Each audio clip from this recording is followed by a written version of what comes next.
പവിഴം ഏത് കുപ്പയിൽ കിടന്നാലും അതിൻ്റെ വില അല്പം പോലും മാറ്റം വരികയില്ല, അതിൻ്റെ തിളക്കത്തിനും മാറ്റം വരില്ല എന്നതുപോലെയാണ് രത്നം.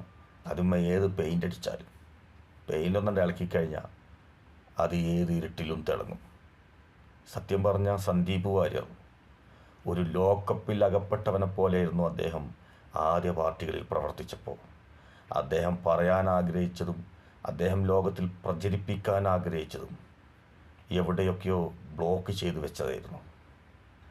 അതിൽ നിന്ന് അദ്ദേഹം പുറത്തു ചാടിയപ്പോഴാണ് സന്ദീപ് വാര്യർ എന്ന് പറയുന്ന ആ വ്യക്തിത്വത്തിൻ്റെ പ്രഭ ഇന്ന് ഇന്ത്യൻ രാഷ്ട്രീയം കാണുന്നത്.